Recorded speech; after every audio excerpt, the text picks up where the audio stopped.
This week on Moyers Company. 3 hours northeast of Des Moines, the Nuns stopped in the river town of Dubuque, where they visited a food pantry run by the Sisters of the Presentation, a charity already burdened by need, which would surely feel the weight of Ryan's planned cuts to the food stamp program.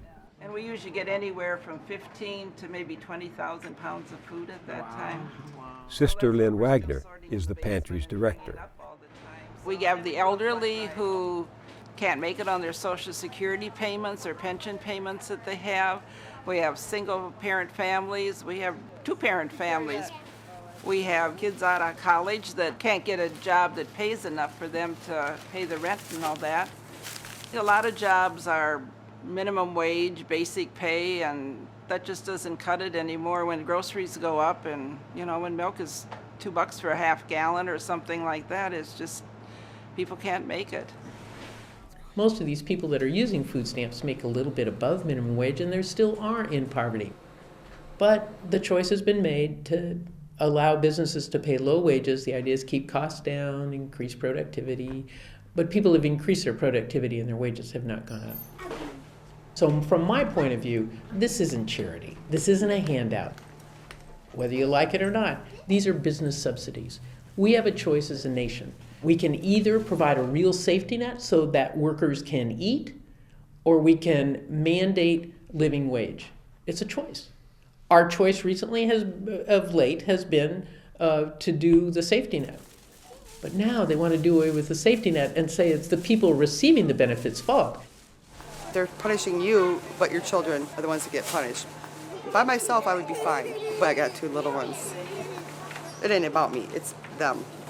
Kids can't fend for themselves. That's what they depend on you to do. So, thank you very much. Can you imagine the struggle of that?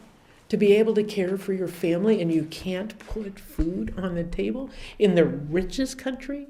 Oh, breaks my heart, breaks my heart.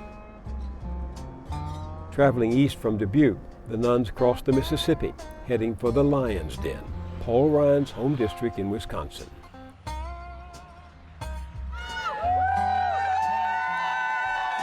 They arrived at the congressman's office in Janesville to a hero's welcome.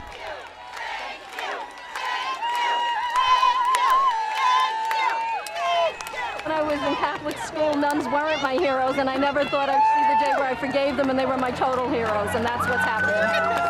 This is really a courageous move on their parts, and the fact that they're standing up for social justice. That's what they're talking about here. Social justice for everybody. That is a major, courageous thing that they are doing. This is Sister Marge Clark. Paul Ryan was still in Washington, where Congress remained in session, so the Nuns were left to meet with his staff. I want to talk to Paul Ryan.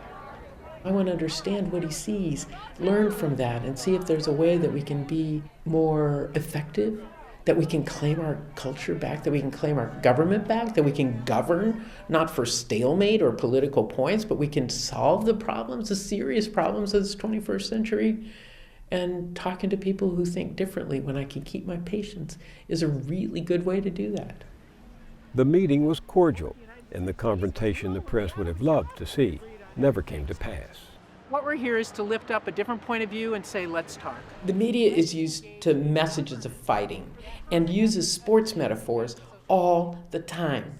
It's who scored points, who's down for the count, who committed a foul, who dropped the ball, who hit a home run, and it has reduced politics, the sacred art of governance, which is about democracy, is at the heart of democracy.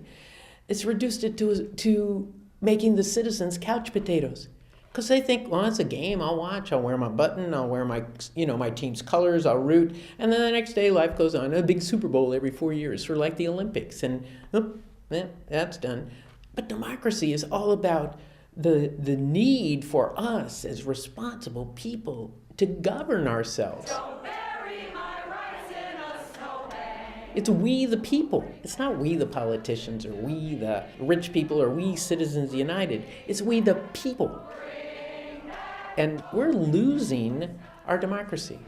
Here in Janesville, the nuns on the bus have made one of many stops that they plan to take as they travel across the country to spread their religious beliefs and politics. Simone and her sisters delivered their message across the heartland. The issue isn't that the people at the top are bad. The issue is not that this is class warfare. The issue is that we are all better when we all share.